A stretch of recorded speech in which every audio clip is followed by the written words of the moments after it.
The Checkpoint is presented by GM Pharma, the first international multinational pharmaceutical company in Georgia. GM Pharma, to serve those who need it most. How to connect shippers and carriers without calls, without paper, without stress. Yes, it is possible with Cargon. Georgy Aronia will tell us more.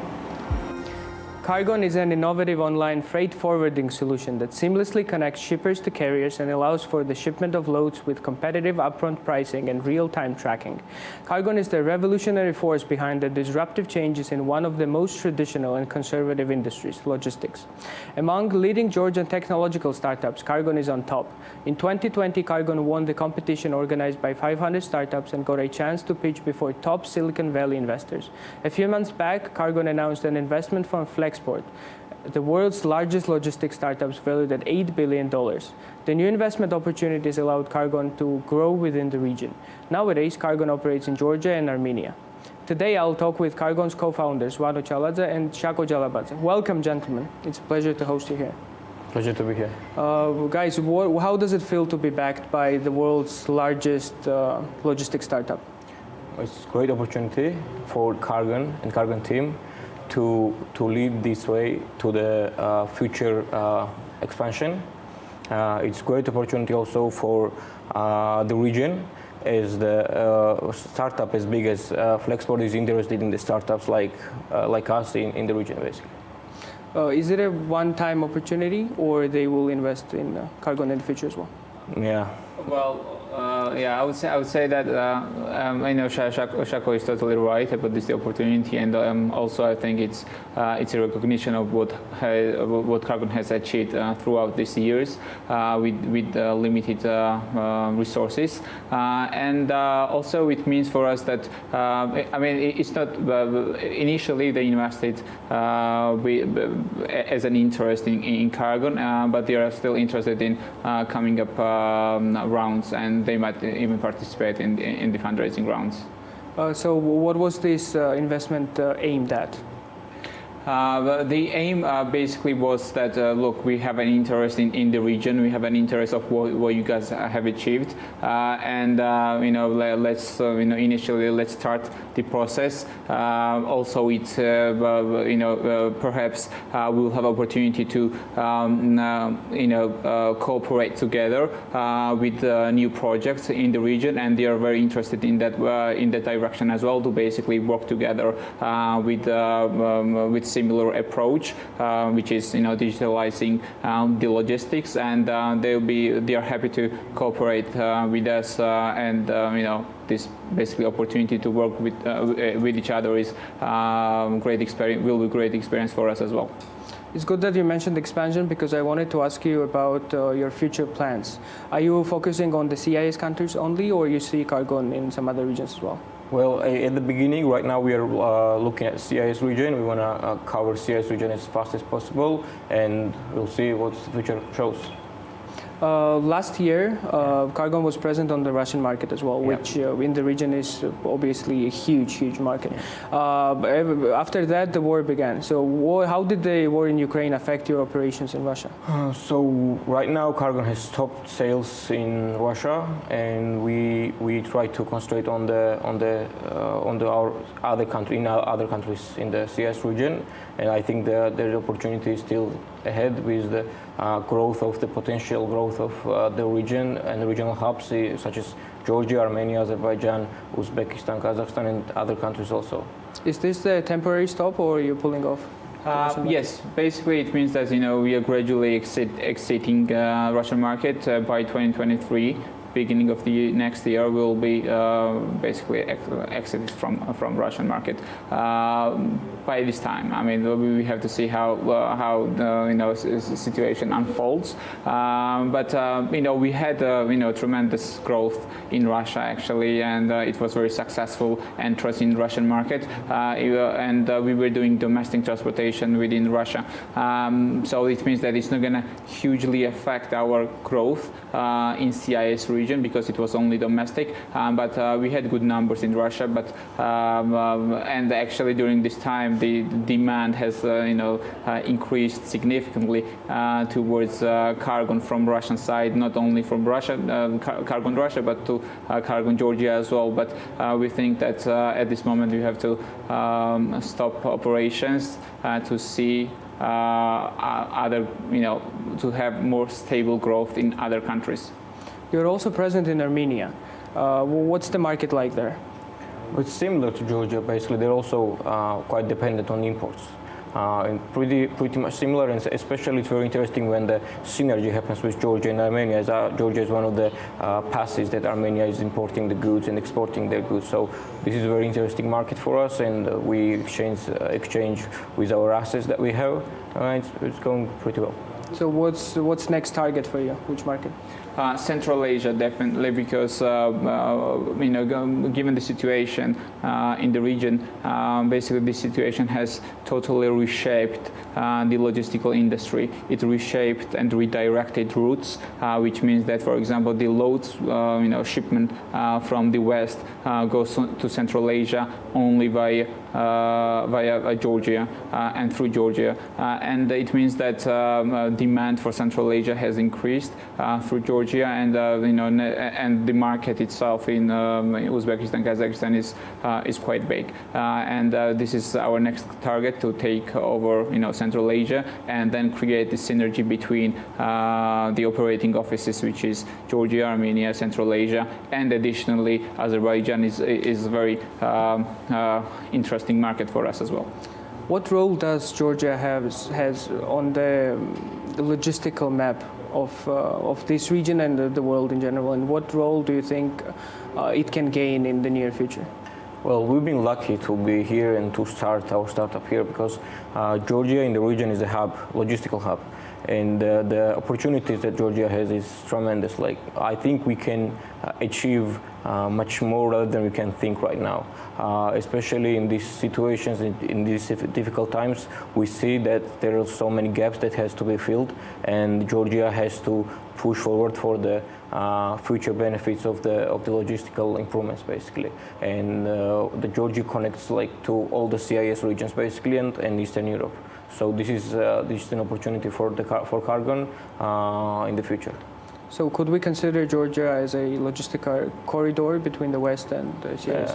Yeah, to a certain extent we can totally do that, but there is one thing I think we need more infrastructure. We are housing highways, seaports to unleash the opportunity of what Georgia has in terms of transportation and logistics. Definitely, geographically we are in a position to take this opportunity and take advantage of situation in CIS region, but we need more support in terms of infrastructure, which will enable us to unlock these opportunities regionally. Have you been collaborating with the government for these matters? So we had some meetings. For example, I can just right now remember that in the COVID times we had some meetings that the logistic, we had to go cover logistics issues, and they wanted to hear what we think about the issues and how we could handle the situation when it was the COVID times, basically.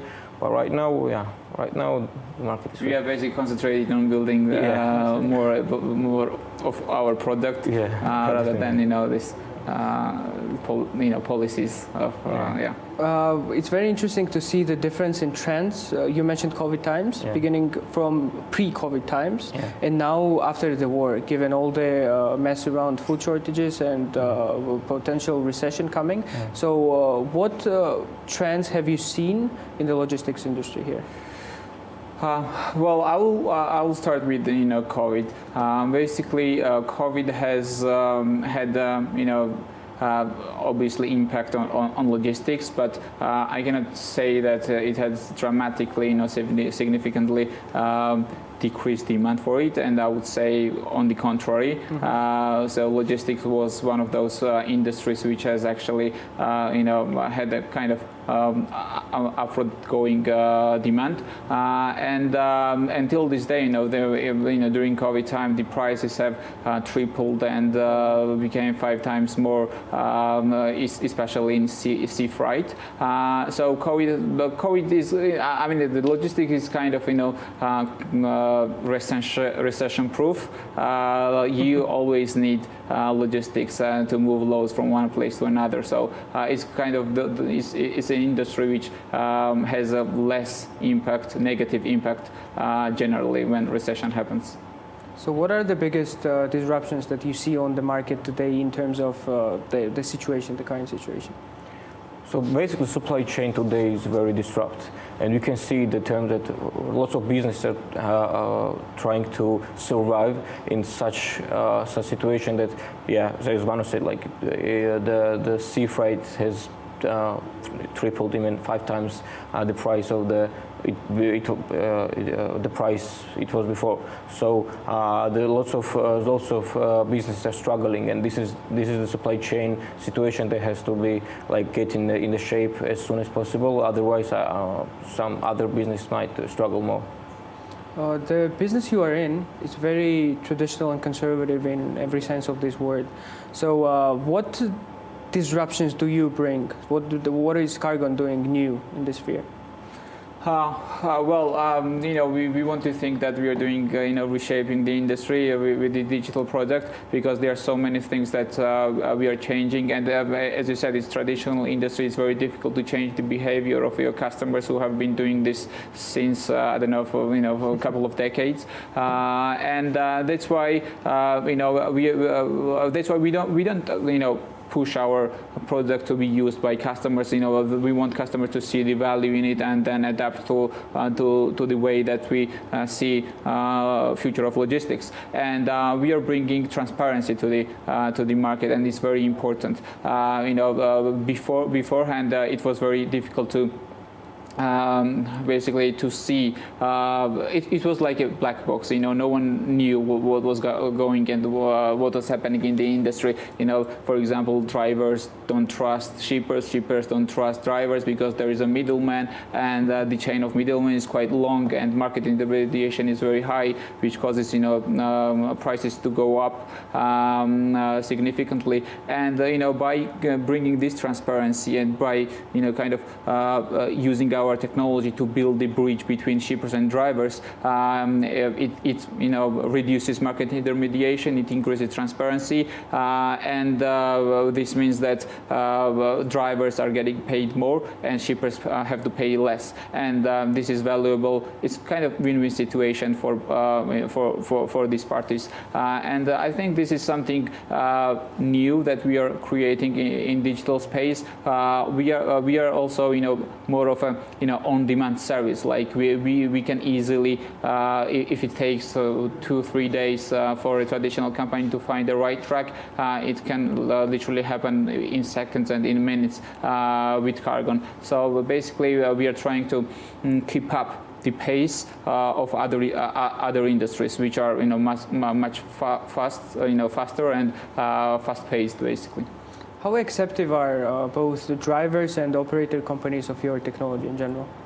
Well, what we saw from the day one, the drivers seek always to have this transparency, as Vano said, and they accepted our solution right away. So we are just working now to make it better, make it more suitable, to see all the gaps what we have, what drivers have, what we both parties will not see, and same with the companies. It really depends on the companies, to be honest, because big companies rather try not to change their habits rather than smaller SMEs, basically. But we are getting there, and we are trying, we are approaching more and more bigger companies with the values that we provide. Could you shed some light on some statistical info? How many clients you have? How many drivers you have? As of today, we have more than 300 customers, shippers registered on the platform. And as Shako said, we have, initially we started with SMEs, and now we are more concentrated on large organizations. And for them, it's very important to have the visibility of the logistics, basically to have the analytics, to analyze data of how the process works of logistics. It's important for them, and that's why they are willing to use our platform. And in terms of drivers, we have more than 3,000 drivers, and and these drivers are, it's important to say that not only Georgians, these are Armenian drivers from Central Asia, and we already started signing up drivers from other countries, which helps us to enter market with the data, which is very important in this industry. Compared to taxi operators or any other smaller scale companies that deliver things, your business seems to be more logistically and more operationally difficult. So how do you manage to keep up with all that? So basically what we tried in the beginning to do was that in the beginning, Cargon wanted to just test the product, how accepted it was on the driver side, basically, for example. But when we saw that drivers liked the product, then we said that, okay, how can we grow our business? How can we approach bigger business? How can we basically tackle a bigger market? So what we did is that we tried to make a synergy at the pool of the drivers in the region, who definitely do exchange goods, exchange data between each other, and we said let's bring all of them together in the one platform, and why not exchange this data on our platform rather than just losing the data or maybe the connections to each other, to the businesses or to the drivers. So this was one of the biggest challenges, and that's why we are trying to expand. As we expand, we don't lose the connection to any of the countries. We basically just bring more data to each other. So this is one of the key moments. And yeah, if you want to add something. Yeah.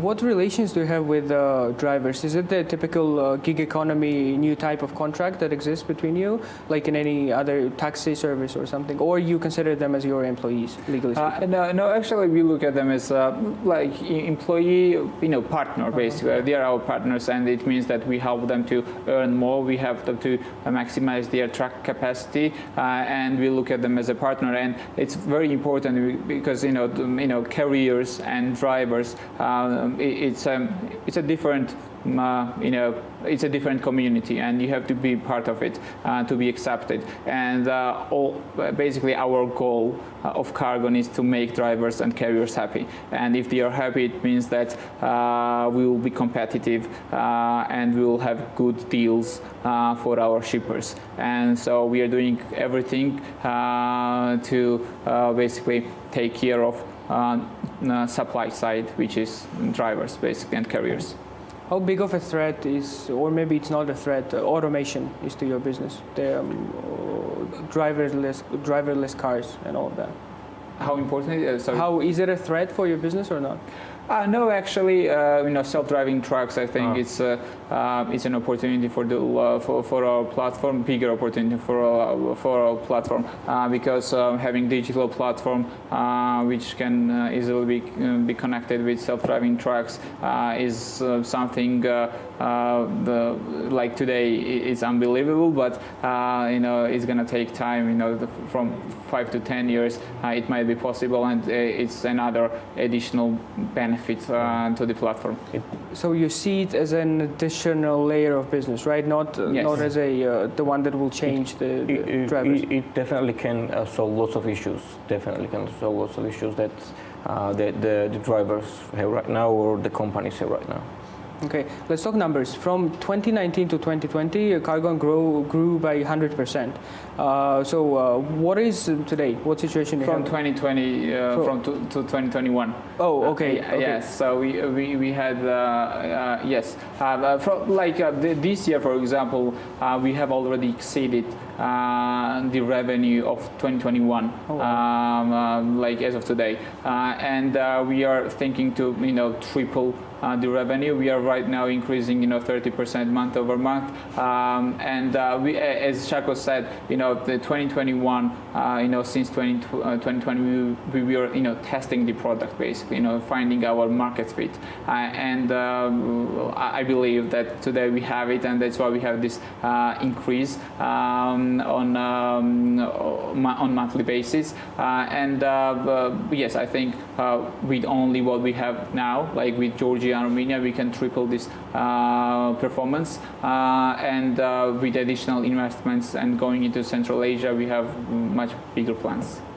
Cargon was one of the first winners of the 500 startups competition organized here in Georgia, and then you went to the Silicon Valley where you had the opportunity to meet with top local investors. What was the opportunity like? How did it feel? What did it feel like to be there?